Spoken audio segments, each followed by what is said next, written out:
All right. Hi there. It is 11/9/24. We're going to be doing video number 2. This is the United States of America in prophecy. You ever notice that in every movie that we ever watch, the only church in every movie is always the Catholic Church? Kind of interesting, right? I found that interesting. So after Constantine legalized Christianity and married the pagan and Christianity religions together, by 337 Constantine died, where his sons took over the Eastern Empire in what was Constantinople. The Western Empire fell in 476 AD to its lack of strength for the economy, and their military was not as strong and effective anymore because the Goths and the Huns and many outside non-Roman groups crossed over into this Western Empire. And with the emperor trying to keep control, eventually the outside now being the inside, were too much for the Western Empire to control, and it failed. And that was about 476 AD. So the Byzantine Empire, in what was known as the Eastern Roman Empire, also known as Constantinople, stayed in power until about 1453 to the Ottoman Empire. Constantinople experienced several cycles of rise and decline in power in that time. One of the most in that time was in 527 AD to 565 AD, an emperor named Justinian I, who started a military campaign to retake Africa from the Vandals, and in 533 and 534 AD, and retake Italy from the Goths in 535 to 554 AD. He also rebuilt many churches, monasteries, forts, water reservoirs, bridges, and he also was the completion of the legal reforms encapsulated in the Corpus Julius Silvis between 529 and 534. This was the bringing together of all the Roman laws that had been issued by Emperor Hadrian in 117 to 138 AD to the present. So he had a big part in taking back what he thought belonged to the Romans and reclaiming the laws that were made 400 years before his time. So as human beings in America, knowing that putting on a police uniform does not give you any kind of authority from the police department or the government, putting on a suit and walking into the White House does not make you the President of the United States, and putting on a robe and putting what people would perceive as religious paintings, or wearing a crucifix around your neck, or even having a religious governmental state and a big so-called church make you a prophet or put you in a place where you or he can speak for God Almighty himself. Sadly, but in history, when West fell and Justinian reimposed the law in Constantinople, he also, in 533 AD, named the Pope to have all authority, and he couldn't take it back. So in 538 AD, 5 years after his Pope his authority speech, where the Pope now has all the authority, the Romans defeated the Goths, and the rest of the Goths who was not defeated, they retreated. And therefore the bishop had his great authority to push religion and laws on the people. So in 538, the Roman Catholic Church was born and therefore recognized in political and religious power. So in Revelation 13, 1 through 10, in Revelation 13, 1 through 10, it says, "And I stood upon the sand of the sea and saw a beast rise up out of the sea, having 7 heads and 10 horns, and upon his horns 10 crowns, and upon his heads the name of blasphemy.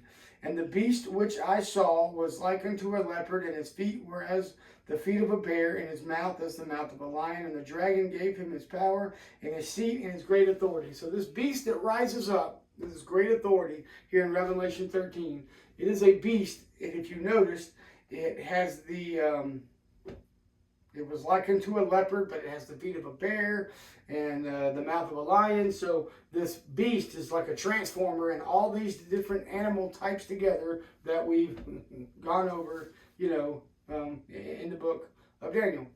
I saw one of his heads as it were wounded to death, and his deadly wound was healed.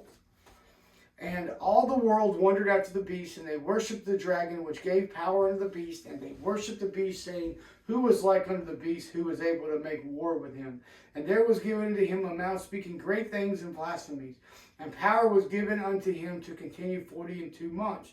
Which is interesting, because blasphemy in the Bible is defined as both times in the instance of Jesus Christ. In John 30, Jesus Christ said that I and the Father are one. And they were going to stone him. And he said, For what good works do you stone me for? And the people said, We don't stone you for good works. We stone you because you claim to be God. And in Luke, it is said that Jesus said, your sins are forgiven. And the men said again, we're going to stone you.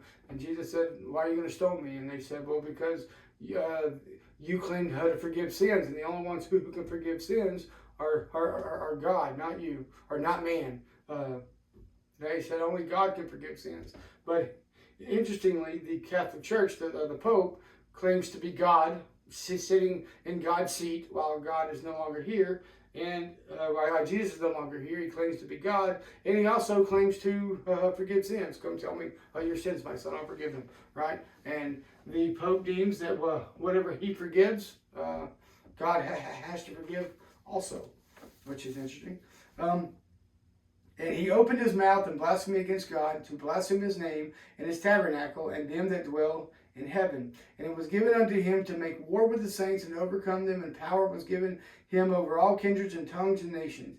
And all that dwell upon the earth shall worship him, whose names are not written in the book of life of the Lamb slain from the foundation of the world. If any man have an ear, let him hear. He that leadeth into captivity shall go into captivity. He that killeth with the sword must be killed with the sword. Here is the patience and the faith of the saints.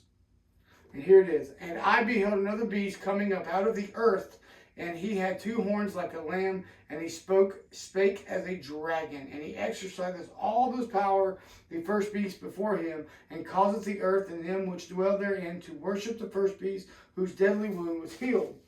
He doeth great wonders, so that he maketh fire come down from heaven on the earth in the sight of men. So when it says that this beast rose up out of the earth, if you notice, the other beast rose up out of the sea, which is out of the sea of people, which is where the Roman Catholic Church came from. But this beast that rises up, it has two horns, one like a lamb, and spake as a dragon.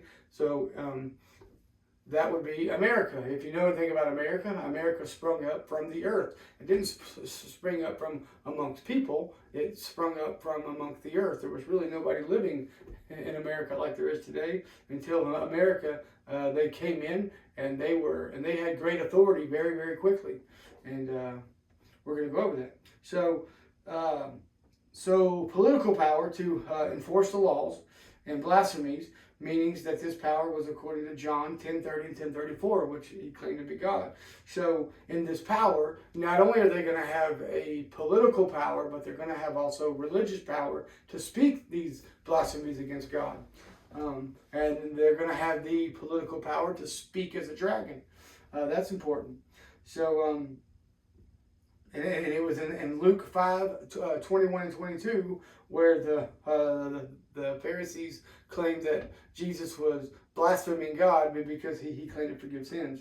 And in Revelation 13, this power will be a political power and the Antichrist, meaning he says he has a religious power, claiming to be God and claiming to forgive sins.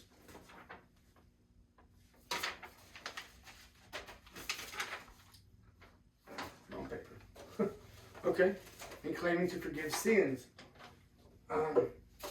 And also, in 2 Thessalonians 2:3-12, it says, Let no man deceive you by any means, for that day shall not come, except there come a falling away first, and that man of sin be revealed, the son of perdition. So when you say that people who have followed the Catholic Church and all these false denominations, that they are falling away, because these people cannot be saved if they don't know what saves them. That doesn't make any sense. You can't say, well, you can't claim the gospel or know the gospel or be claimed to be saved by the gospel if you don't know or understand what the gospel is. Who opposeth and exalteth himself above all that is called God or that is worshipped, so that he as God sitteth in the temple of God, showing himself that he is God. That's the Pope. Remember ye not that when I was yet with you, I told you these things, and now ye know what withholdeth, that he might be revealed in his time. Is this the time to reveal the Catholic Church, the Pope? Even Martin Luther did it in our last video. He called him the Antichrist. For the mystery of iniquity doeth already work. Only he who now letteth will let, until he be taken out of the way. And then shall that wicked be revealed, whom the Lord shall consume with the spirit of his mouth, and shall destroy with the brightness of his coming.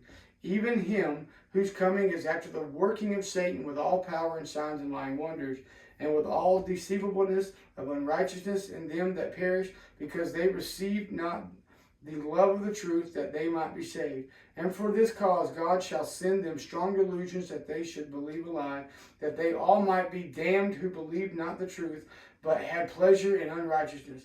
But we are bound to give thanks always to God for you, brethren beloved in the Lord, because God hath from the beginning chosen you to salvation through sanctification of the Spirit and belief of the truth. So Paul says that the mystery of iniquity doeth already work. You know, it's interesting that when Jesus came, it was in the time of the Romans, not the Roman Catholic Church, but the Romans, when they had taken over and they had political power all over the place. You skip ahead, 300 years later, after Jesus Christ died, 250 years later, Constantinople, with Constantine, he married the two religions together, and he became the bishop of Rome.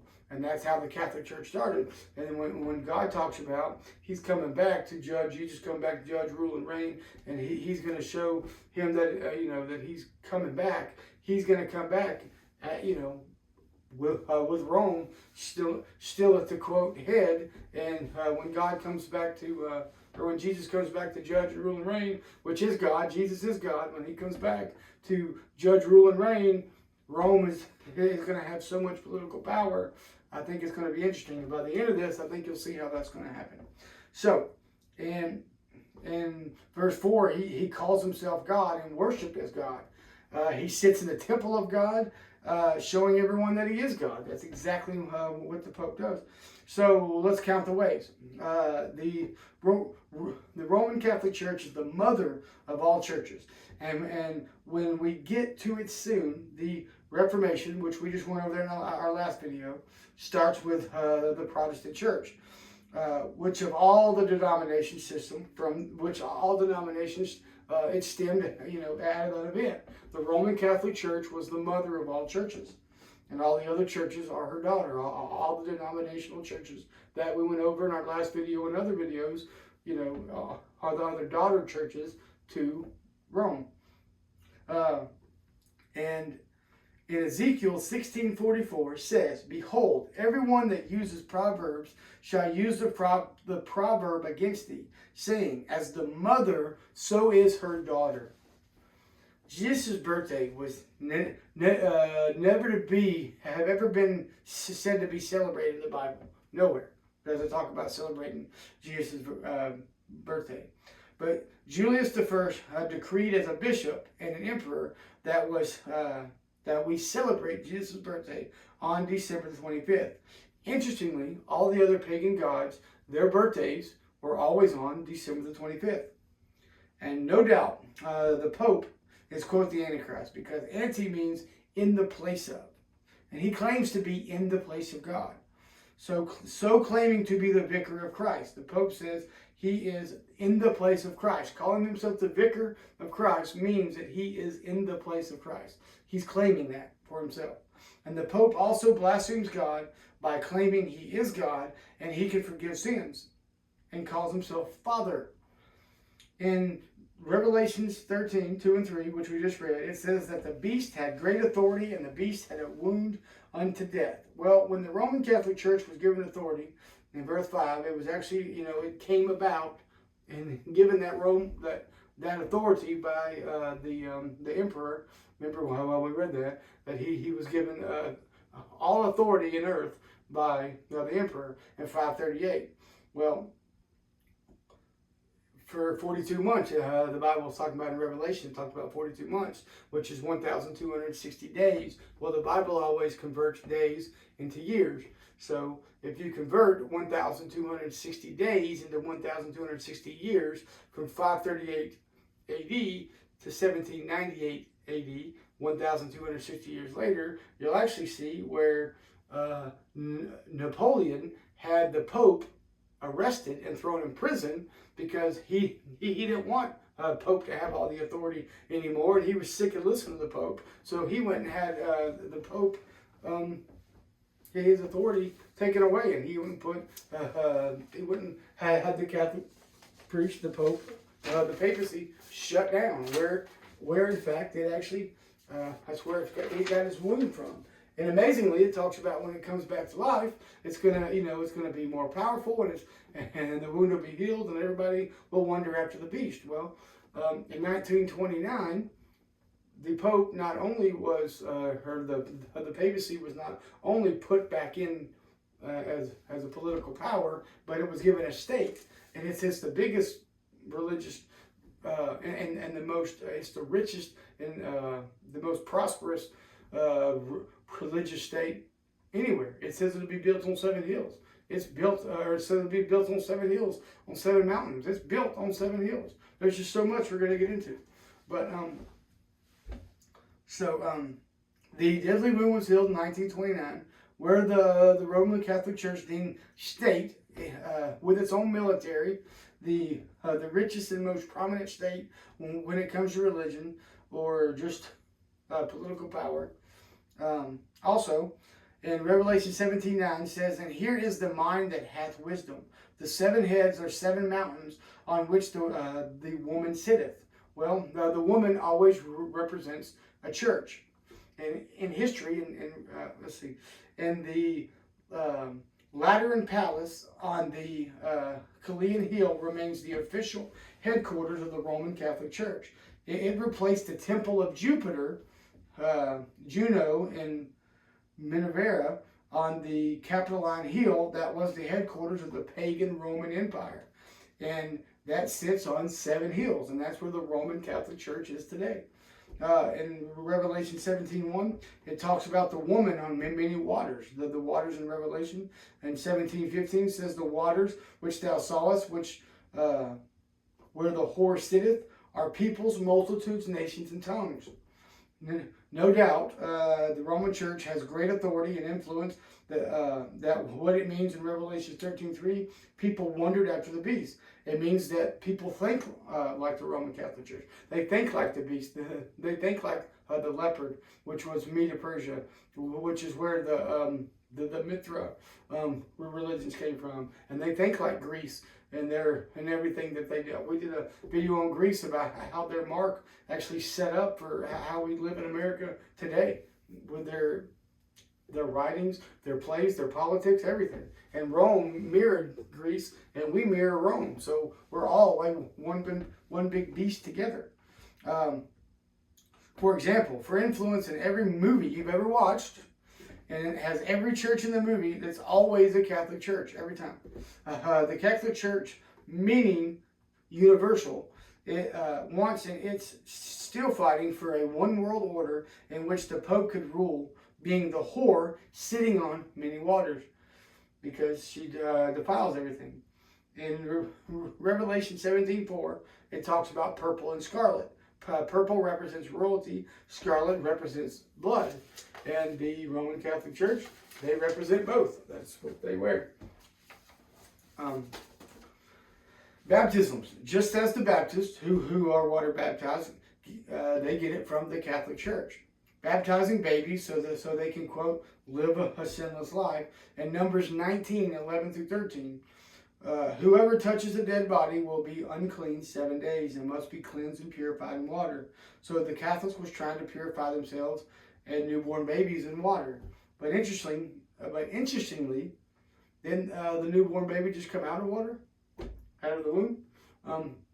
In Revelation 13:10, he that killeth with the sword must be killed with the sword. Ephesians 6:17 says, and take the helmet of salvation and the sword of the Spirit, which is the word of God.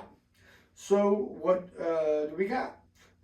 Using the Bible and Revelation and a few other places and a few examples, we use wisdom and know for a prophecy given by God himself that the book of Revelation and Daniel is not all some future event that we may or may not be part of. Using wisdom, we know that the Roman Catholic Church calls himself the Vicar of Christ, which means in the place of Christ. He calls himself Father. He says he is God. He says he can forgive sins, and whatever the Pope forgives, God must accept what God and must accept it. That's what arrogance, right? Purple and scarlet is the royalty and the blood. Changing the Sabbath day to Sunday, they said that was how they showed their authority, was changing the Sabbath from the seventh day of the week to the first day of the week. That was their authority, they said. And Daniel 7, 8, 10, and 11. Let's go there. It says,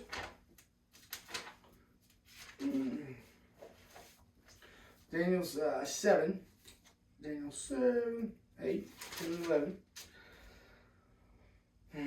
Says, I considered the horns, and behold, there came up among them another little horn, before whom there was 3 of the first horns plucked up by the roots, and beheld, and this horn were eyes like the eyes of a man, and a mouth speaking great things. If you go to 10, a fiery stream issued and came forth from before him. Thousands and thousands ministered unto him, and 10,000 times 10,000 stood before him.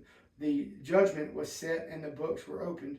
I beheld then, because of the voice of the great words which were the horns spake, I beheld even till the beast was slain, and his body destroyed, and given to the burning flame. So when the Bible talks about thousands and thousands and 10,000 and 10,000, that's like us saying millions of millions or billions of billions, because they don't have that in there. But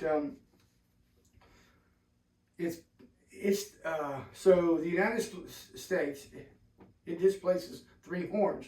And America started with 13 colonies and preceded France, England, and Spain. The United States had roots in the Western Hemisphere, and that stemmed from France, England, and Spain. And also the United States didn't destroy these places.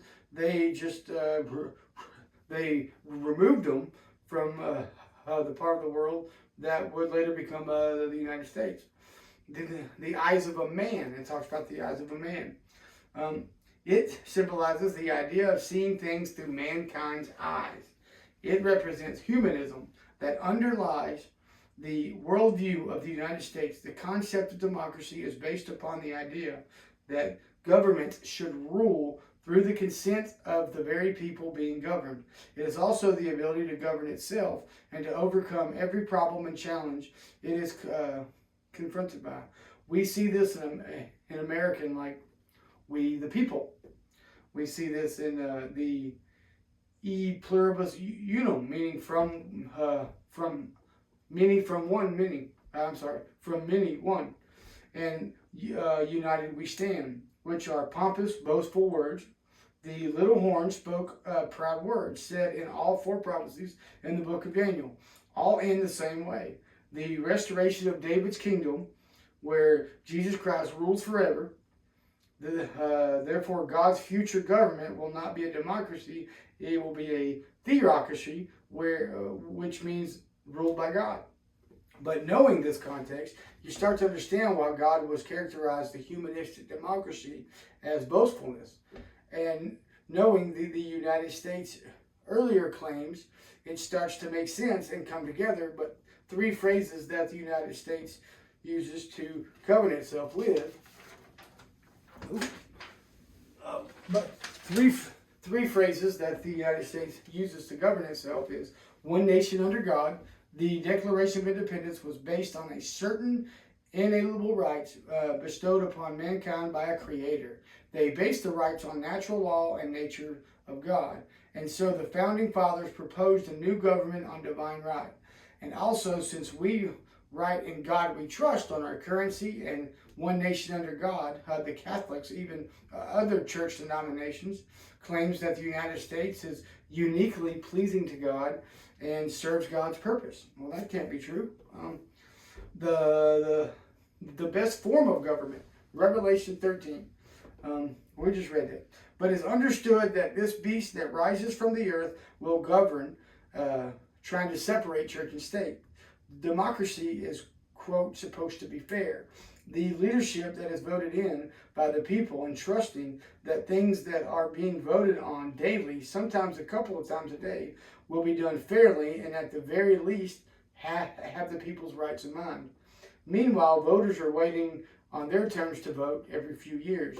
The founding fathers well understood that the president, Congress, and the Supreme Court would be influenced by people coming to Washington to represent their interests. A government can't exist without the people, but the fathers also knew the dangers of a centralized government. So they delegated powers to the state. States also needs input from the citizens. So America has ended up with two governments: citizens who vote every 2 years, and the second based on voters who vote every single day. No democracy can exist without deep state. They just won't last very long. You got to have both. In short term, democracy is a facade that allows the government by the rich, shrewd and powerful, to prevail. And there is no way to know that when ordinary citizens vote, they will make wise choices when elections are held. They're influenced by the media, who control public knowledge, and people who meddle directly in the election process itself. So Christians who believe that they can serve God and promote His kingdom through the ballot box are strongly deceived and may need to re-examine their worship of democracy. The Bible says that mankind's best combined efforts are corrupt in Psalms 14:3. And it's also why God separated man and his language in Genesis 11.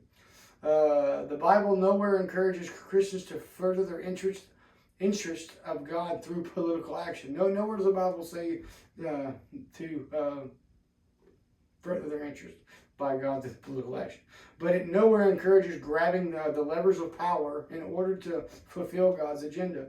Such partnerships between church and state characterize Roman Catholics, not biblical Christianity. Separating church and state is our First Amendment right that we are free to have and to practice whatever religion we want. And it can't be forced on us either. But it popularized and best known by a letter sent from Thomas Jefferson to a Danbury Baptist church in 1802. But 50% of all citizens want the Bible used to decree certain laws, and the other 50% could really care less as long as their interests are met. But understanding that America is the melting pot of the world, it is also a superpower. One of, if not the strongest nation in a dominating world. But to see the comparison between the Bible and prophecy, that America is a big part of it. So in Revelation 13, it says that it is seen having great powers and authority. America has great power and authority, and it will be a religious political entity that arises from a larger power like Rome, and will arise and become a great power, but it will grow in power very fast. And America did that. And the comparison of Rome and America. The eagle, it symbolizes power. Liberty, that actually was, in Latin, was Libertas, and that was the goddess of Rome. We have the Statue of Liberty. Fasces is a bundle of rods with an axe in there, and we have that on our currency too. That it's a protruding symbolizing collective and power and authority. That's what the bundles represent. We have that. The Capitol building, Capitoline Hill in Rome, a capital here is where the seat of the authority sits. The Senate is governed by the body. In America, the Senate is governed by the body. Classical architecture divine. Actually, they both come from the Greek culture. Arts and culture, well, we get that from the Greek and Roman culture. The three bodies of government. The sports, the Romans used to play for their Greek gods and their Roman gods, but they used to play for their pagan gods. And we actually name our teams and our T-shirts after gods and goddesses that they used to worship. Rome had global influence. We have no doubt global influence. Way too many laws governing the people. So Rome had way too many laws that govern the people. We have over 30,000 laws and climbing. So we have too many laws to govern the people. They were all about sex, marriage, and family. And we seem to be all about sex, marriage, and family. So when it comes here at the end, okay, even with the political power, I got the 10 Commandments up here. If you read them or look at them or just look at them later, you'll understand that it don't matter what denomination you are or what God you worship. Anyone can really follow those 10 Commandments. But what set God's authority apart was the Sabbath, when he told the Jews to celebrate the Sabbath day. Because that was his authority. That was his mark to show that he was God. But I mean, any other religion or any other race that worships any other god can. I mean, a Buddhist can honor their father and mother, and they cannot murder, they cannot steal and commit adultery, they can bear false witness. I mean, they can have no other gods but Buddhists. They can make no idols unto yourselves. They cannot take Buddhist's name in vain, but to remember the Sabbath and keep it holy. That was God's authority. That was his mark on the Bible, on who he was. That was his mark.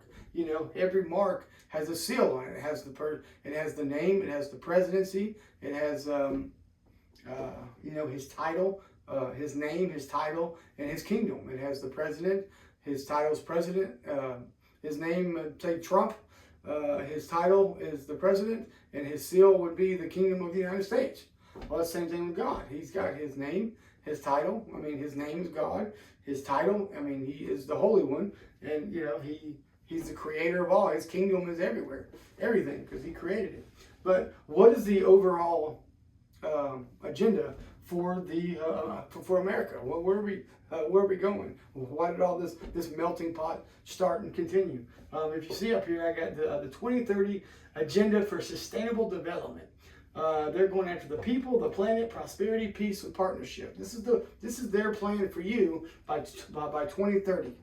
All right, so this is about one world order. On June 26, 1945, the so-called UN, the United Nations, was formed, and since that time have been working on a way to bring all nations together for peace.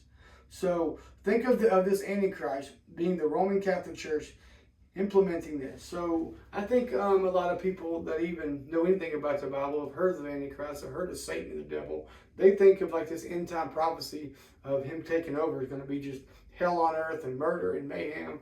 And of course, when that time comes, I can just turn away. But that's not what Satan wants to do at all. Satan is going to do the complete opposite, and you're going to find out what that is right here. This is going to be Satan's overall. This is his agenda, 2030. This is sustainable agenda, because it doesn't matter who you are in these last rites that it talks about. It doesn't matter if you believe in God, if you believe in Buddhist, if you're Islam, whoever you are. If you're atheist, it doesn't matter, because you're going to follow this or you're going to be killed. And this is important. So people think of, like I said, Satan's agenda as being just hell and mayhem on earth. And that's not the case. Implementing, okay, so this is what they're going to implement altogether. They want you to be good, right? I think every denomination says, you got to be good and follow the law. Well, if you could be good and follow the law, then Jesus Christ would not have had to die. So that cannot be true. But they want you to be good and follow us so we can bring in world peace. This is what Satan wants. Satan wants to bring in world peace. Most, like I said, religious think being good gets you into heaven. But if that's the case, Jesus would not have had to die. But what if the Antichrist wasn't trying to bring hell, death, and destruction on earth, but peace? It's all about the God in whom you serve. Not only did the Catholic Church change times, laws, and the Ten Commandments, what they did was they took out, remember the, which one was it? Oh, make no idols unto yourselves, because they obviously worship a lot of different crazy stuff. But so you would think there'd only be 9 commandments. Well, they still have 10, because what they did was they took number 10, not to covet, and they changed number 9 to be thou shalt not covet thy neighbor's wife. And then they made number 10, thou shalt not covet the other stuff. So they still have 10, they just took one out. But so not only did they change times and laws, but it's going to be this. All right, if I bring you all this peace to the people, planet, prosperity, peace, and partnership, and we're all working together as one world order, as one world peace, how are they going to do that? By violence, right? That's one way to get world peace, I would think. But, you know, and they're going to tell you, remember the mark, remember the Sabbath, and keep it holy. Well, the Catholic Church wants you to celebrate it on the first day of the week. God said to celebrate it on the 7th day of the week. But let's keep going. But it's all about the God who you serve. Not only did the Catholic change time, laws, and commandments, but also think about this. Anyone can obey the 8 of 9 commandments. Doesn't mean they serve or are saved through salvation God offers freely. Even in Genesis chapter 3, Eve said, ye can eat of all the trees, but she left out the word freely. And that's an important word, since men and women in this country alone has die every day, so that you can, quote, be free in this country. But anyone, even atheists, Buddhists, Islamists, Jehovah's Witnesses, or even Catholics, anyone can obey those laws. And we have them up there. But you don't have to be religious, or you can do all of these commandments from God. It doesn't save you either way. But imagine and think Satan being an angel of light for peace. Think also about the Antichrist agenda. It's not murder, death, and destruction, but nice, wholesome peace. That's what Satan wants to bring in. Worship me, I'll bring you peace. Peace that would be global. Feed the poor so that no one will ever be hungry ever again. Everyone will follow certain laws that bring peace, but you can only buy and sell the way they tell you. Everyone will celebrate the Sabbath on Sunday. Everyone will have land. Everybody will have a home. There will be no rich and no poor, except for those that are over you, except for the bosses, except for those in charge, of course. But if you refuse, no matter your religion, or even if you're an atheist and you don't believe in anything, you can still be beheaded, because even Bush said, if you're not for us, you're against us. And that's exactly what they're going to call. If you're not for us, you are against us. And they will kill you. If you don't want their peace, they're going to kill you. So, as I said before, on June 26, 1945, the United Nations was born, and there has been what's called the 2030 Agenda for Sustainable Development. Google, if you have the chance. They are not hiding it at all. The agenda for the last almost 80 years, next June, actually 80 years, next June 2025, is a one world agenda, a plan of action for people, planet, and prosperity to strengthen peace and looking for larger freedom, being able to, this agenda is so you can seek more freedom. But being able to choose your gender, whether you chop your private parts off or not, seems pretty free to me. But people, so this is their agenda with the people. They are determined in everything they say. They're determined is what they say. They are determined to end poverty, hunger in all forms and dimensions, to ensure all human beings can fulfill their potential in dignity and equality.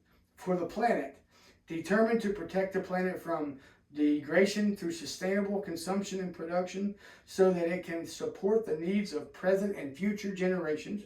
the prosperity, they are determined to ensure all human beings can enjoy prosperous and fulfilling lives, and that economic, social, and technological progress occurs in harmony with nature.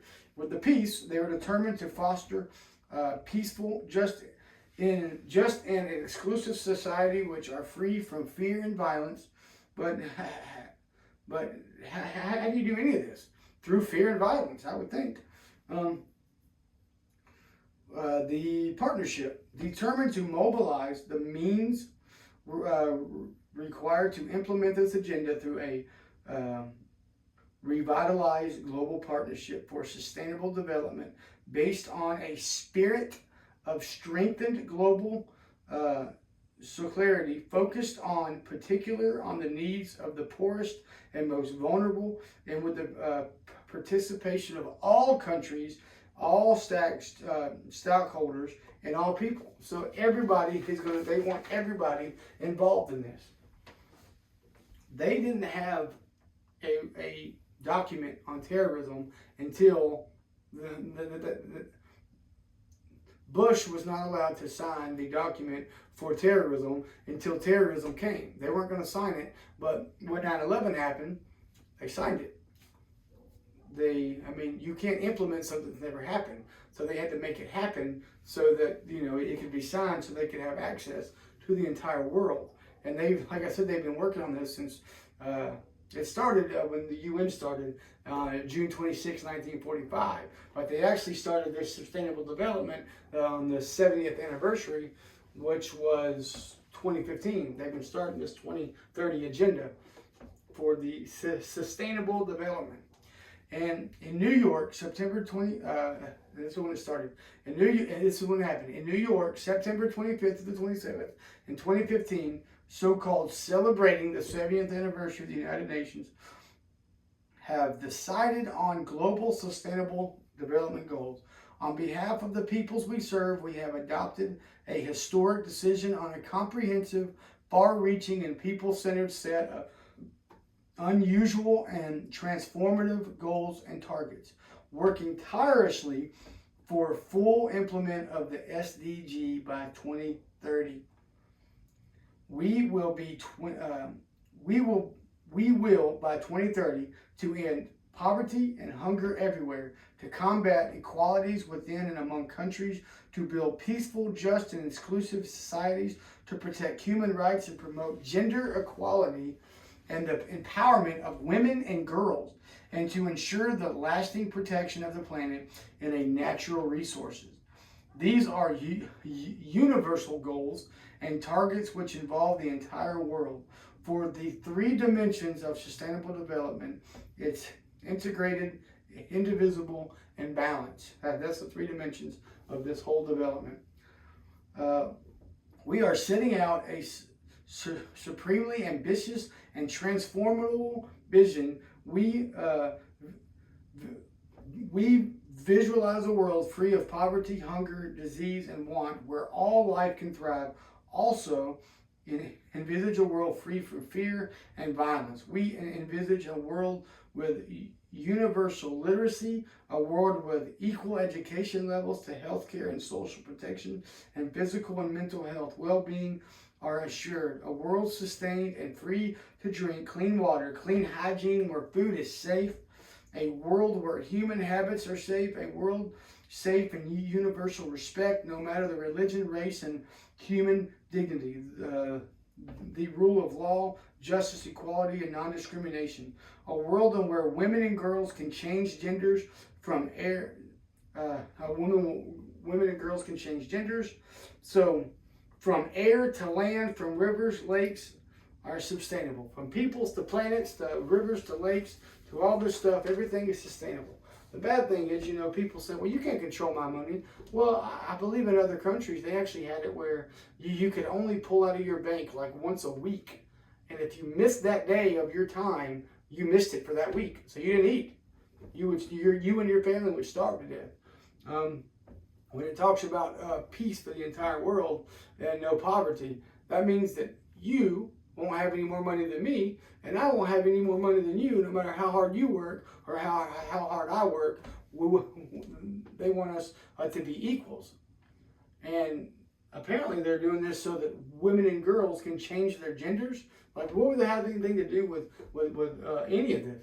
But it's in there about women and girls being able to change their genders. Notice it didn't say anything about men. So the overall goal for 2030 is to make everything the same. It's to make everybody cattle, like the Bible talks about. It's to make everybody cattle, and there's one world government, one world order, one world leadership, and everybody else is cattle. Have you noticed in the United States that everything is so high in the United States that you and your spouse have to work, and you have to work so hard so you don't have time to question anything. You just work and work and work and work and work.